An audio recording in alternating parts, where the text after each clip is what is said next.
Please be seated.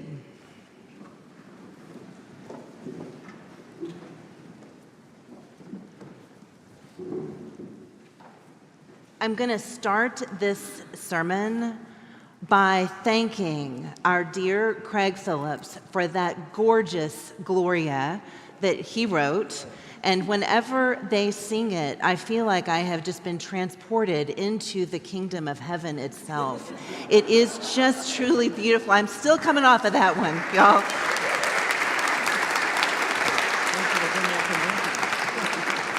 That we get to live and worship in a time and a place where that kind of talent is amongst us, and that we get to live while it unfolds and are the beneficiaries and witnesses truly just is remarkable.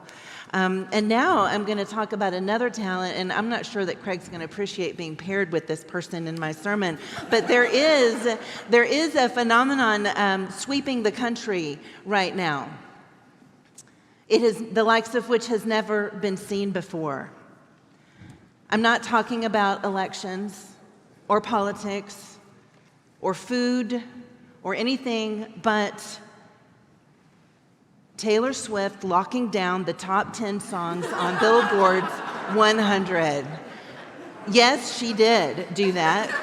And on her album that came out 2 weeks ago and that has been on repeat on my phone since then, Taylor writes the songs that represent various midnights in her life. Her thoughts, her fears, and her dreams. Now, when we wake up at midnight, even if there are other heartbeats in the home, usually we are alone because they're asleep, two-legged or four-legged. Most everybody else is asleep, and midnight is the time of a magical hour of solitude where our company is usually distorted fears and imaginings, anxiety wrapping around us like a blanket that we can't shake it off. When my depression works the graveyard shift, she writes, all the people I've ghosted stand there in the room. In Anti-Hero, that I'm sure some in this room have been hearing this on various memes and TikToks already, she sings, "It's me. Hi, I'm the problem. It's me." And I don't know about you, but man, she hit home right in the gut with that one. How often in the night, or maybe a good therapy session, is it pretty clear that we're doing battle with our own selves? Hi, it's me. I'm the problem. She feels like everybody else is a sexy baby and she's a monster on the hill, slowly lurching towards your favorite city, pierced in the heart but never killed. That one line captures the gawky isolation and feelings of pretty much anybody I know from the age of 13 to the 56 that I've clocked in so far. Does anybody else look around and feel like others have it all together and you're just kind of lurching through, trying not to crash your relationships or the fine china? Anybody with me on that one, or do you all really have it all together? I don't know. So that Anti-Hero video, if you haven't seen it, has a pretty awesome conclusion where Taylor and her other versions of herself that are, hi, I'm the problem, they end up together on the roof of her house drinking a bottle of wine. And that well may be the iconic image of integration and healing for our time, when all of the disparate, isolated parts of ourselves can get together on the roof for a bottle of wine. So I think this album is brilliant. I really do. I've always loved her lyrics and how she sends constant zingers in word and in her lyrical phrasing. And on the surface of things, you could look at this and see, oh, Taylor Swift's amazing. She's awesome. She pulled this all together by herself. But if you know anything about the entertainment industry, I'm guessing some of you do, or art, or music, or living, or being in a relationship, you know you can never do it by yourself, right? You're never on your own. And if you watch some of the videos that she has put out about making this album and listen carefully to what she's saying, her work is not only about her ability to write and sing. One of her best qualities is she can pull the people around her who enjoy this and can work and create these rhythms and rhymes. They're just cracking this stuff out, and it's fun, and they're working hard, but they're feeding off each other. Have you ever been in a creative circle like that, where you're making something that is so fun and you've managed to get the right people in the room or next to you, and you're working on something, whether it is an artistic something or building a family or a home or maybe a church?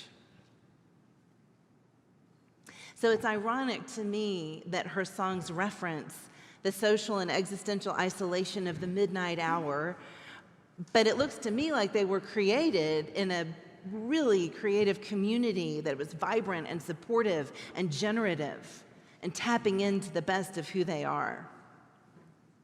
Now, our world today will tell us that you've got to just stand up and do it on your own, but that's not how the world works. And my friends, that is not how blessing works. As long as we think we're standing here on our own, independent, self-sufficient, then all we're going to get are the impoverished gifts of the world. When the veneer of independence is gone, when you are broken open by the reality of the world, when your heart is broken, when you are mourning or grieving or sorrowful, and you no longer can keep it all together all by yourself. That is when God's blessings sweep right on in. These blessings that Jesus is telling us about are not descriptors of our behavior. They are descriptors of God's action in our lives. God's temperament, God's language. Love is God's language. Blessing is Jesus' gift to each one of us, and healing is the craft of the Holy Spirit. And sometimes this happens in isolation, but my friends, I haven't seen it happen in isolation. Those blessings are on the feet of those who come to us in community. God sends blessings through the person that is next to you in this church, the relationships, the community, the family that you cultivate in your life that is present for you, undeserved, unearned, a true gift from God. We are never all alone. And on this All Saints' Day in particular, we remember all who have come before us. I want to remind you that in order to sit right here, there were 2 parents, 4 grandparents, 8 great-grandparents, 16, 32, 64, 128, 1,024 eighth great-grandparents had to exist for you to sit right here in this space.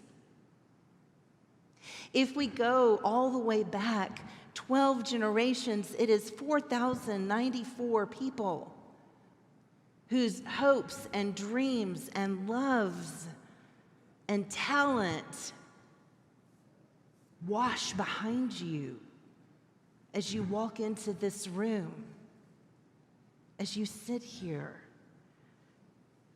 The hopes, the joys, the struggles, you are the culmination of all of that. You may know those people, you might not. It doesn't matter. They are standing behind you. An ocean of love and care and support. And you know what? If we expand beyond that to all the people who were helping them along the way, that number grows into the millions of people, of saints and souls that make possible your presence here today. Your beautiful, creative life, your family, all that you love, all that you have, made possible by the communion of saints.